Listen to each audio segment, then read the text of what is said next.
What is up, good looking people? Thank you so much for clicking through on the video. My name is Wykie and all I can think about is my seat being too high or too low. And my seat's fine. My seat's fine, but I'm making a big deal out of it because I'm insecure and I'm an absolute muppet. What is up, good looking people? Thank you so much for clicking through on the video. I really appreciate it. My name is Wykie and I create weekly videos here in the CrossFit space. We are on the road to 10,000 subs, so do me a massive favor. Just make sure that subscribe button is clicked if you enjoy the content, of course. And like the video, leave me a comment. It all helps the algorithm, and I love interacting with you guys. So join the Sexy Beast tribe. And today we are going to talk about some legends in the sport. We're going to talk about the Rogue Invitational. But first, we're going to do a little bit of wow. We're going to do some of Matt Fraser's HWPO programming. Enjoy the video. Hey Chip. Hey boy. Hello.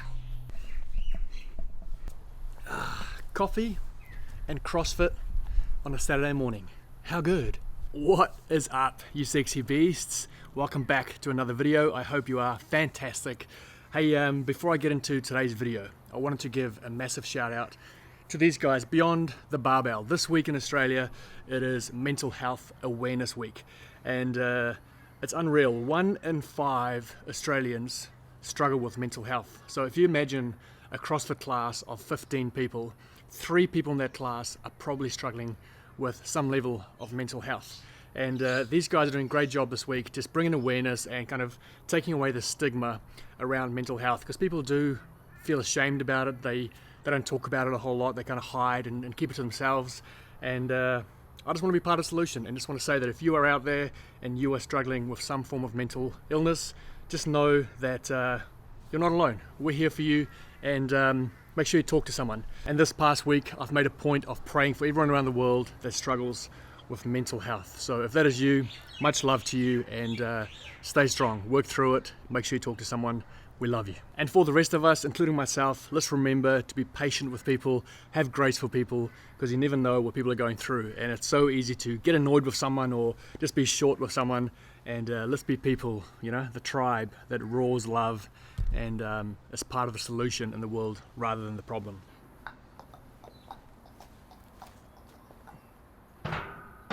This past week, I've been thinking about the history of our sport, how far it's come. There's been 15 years of the CrossFit Games. It literally feels like yesterday that I found CrossFit back in 2009. I think the very first CrossFit Games I watched was in 2010. I'm not even sure if did they even broadcast or show the first 3 years. I'm not sure, but when did you start following the CrossFit Games? I asked the question on Instagram yesterday, when did you start following the CrossFit Games, or when did you start doing CrossFit? I received one DM from a guy who found the CrossFit Games in 2011, and then 2021, this year, for the first time, he set foot in a CrossFit box. So that's pretty cool. You forget that there are people out there that watch the sport of CrossFit, but they don't actually do CrossFit on a day-to-day basis. I find that very weird, but those people exist. Anyway, so I was thinking about all the years of the CrossFit Games, and I thought I want to make a list so you can see it on one page of all the podium finishes from 2007 all the way to 2021. As I was going through this list, there were 2 names that jumped out at me, athletes that I just used to follow so closely, and athletes that I just like wished and hoped would win the games. I don't know if you've had athletes before that you follow that you're just like willing them to win. You just want them to win so bad.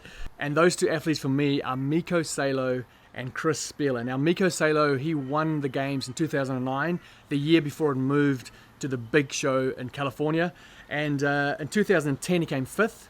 And then in 2011, I thought that he was in the best shape of his life, and I thought that he was going to be the one to win the 2011 CrossFit Games. And that's the first year that Rich won it. And Mikko actually burst his eardrum on the swimming event. I think it was maybe the first event of the weekend. And I believe that was his last CrossFit Games. I think the reason I loved Mikko and why he stood out to me is because of how stoic he was. You know, he was just this rough, rugged, hard-working Finnish dude. And he just stood out among the other athletes. There's this famous scene in the doco that Sevan did on him where I think he finishes Fran and he just walks off like nothing happened, you know, like he doesn't fall to the ground.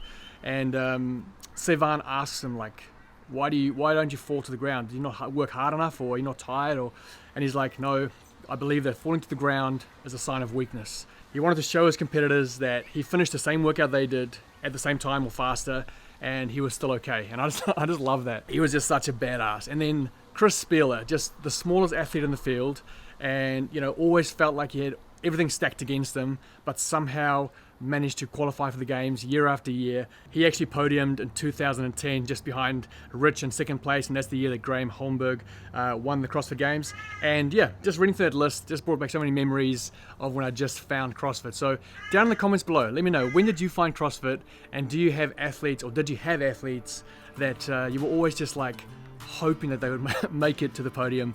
And perhaps they did, perhaps they never did. But yeah, I just love that the history of our sport is getting deeper and richer.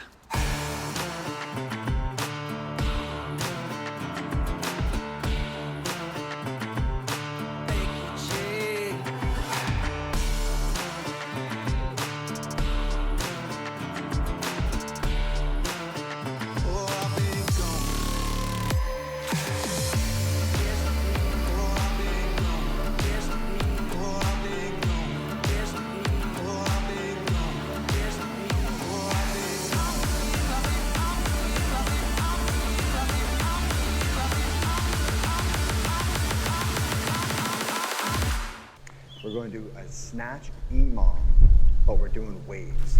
For today's programming, we had some overhead squats. I had 7 sets to get through, a bunch of 5s, a couple of 3s, and then finished on a nice solid set of 5 there. We then had some full snatches, and I really liked the way this was structured. It was a 9-minute EMOM. Minute number 1, you do 3 reps. Minute number 2, you increase the weight and do 2 reps. And in the 3rd minute, you increase the weight again and do a single. You then repeat that for 3 rounds. So I guess these are called waves, like snatch waves. So you are decreasing the reps, increasing the weight, and then going back down. You do that 3 times. Really enjoyed that. The snatches felt amazing today. It was nice to do some tap and go reps at some moderately heavy weights. Guys, look what I received in the mail this week. It says Bricky, ? So they're guessing my name is Bricky. It's because I only met them once. This is a letter from not my neighbor, but the people that live behind us. I met them literally the first week we moved in 1 year ago, and she poked her head over the fence, and I was dropping, I think it was 120 kg cleans I was dropping, and she came over, or she popped her head over and said, "Look, our house is shaking, it's too noisy, can you please do something about it?" And ever since then, the whole last 12 months, I have not dropped a single weight. I've been catching the bar on the way down, just eccentric loading. No matter what the lift is, I've always controlled it down, never dumped a weight for a whole week.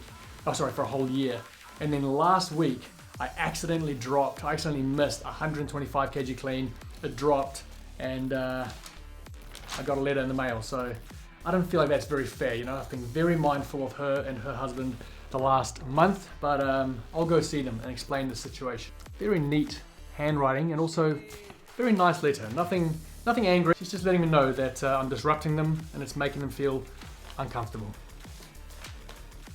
Dang it. It sucks when you try and be considerate to someone and then they still complain. So, why was I reminiscing and thinking back to the past CrossFit Games podium finishes this week? I'll tell you why. It's because the Rogue Invitational is coming up, and they have got a Legends division. So essentially they invite a bunch of the legends of the sport, and this year's Legends division is just stacked. I really hope they actually cover and broadcast the Legends competition, because I'm probably even more excited about seeing the Legends compete than I am the Open division. I mentioned Miko Salo, who's on the screen there, and also Chris Spieler. They are both competing in the Legends. But we also have Tommy Hackenbrook, Tanya Wagner, Kristen Clever. I did not know that she was even still around or doing CrossFit. Margot Alvarez, Rebecca Voigt, Matt Chan, another one of those champion athletes that I've always wanted to see win the games. Jason Kalipa, Julie Fouché, Josh Bridges, Dan Bailey, Annie Sakamoto, and of course Rich Froning. Just a bunch of, legends as they're called. I do sometimes wonder if these retired CrossFit athletes keep up their fitness. Do they keep doing CrossFit? Do they stay in tip-top shape? Where are they at? And so the Rogue Invitational's Legends division is going to show us where these legends are at. Have they been training? Are they still beasts, or have they lost a lot of their fitness and their strength? It's going to be super interesting. So Down in the comments, let me know who are you excited to see at the Rogue Invitational. Are there some of these legends, be honest, are there some of these legends that you have no idea who they are? You've never heard their names, you don't know who they are. And for those who have been following the sport for a long time, who are your favorite legends? You know, like I've got Miko and Spieler, which I think were a lot of people's favorites, but are there any athletes that you were always like cheering on, just hoping they'd make it to the podium? Let me know down in the comments. The Wodapalooza online qualifier has come to a close.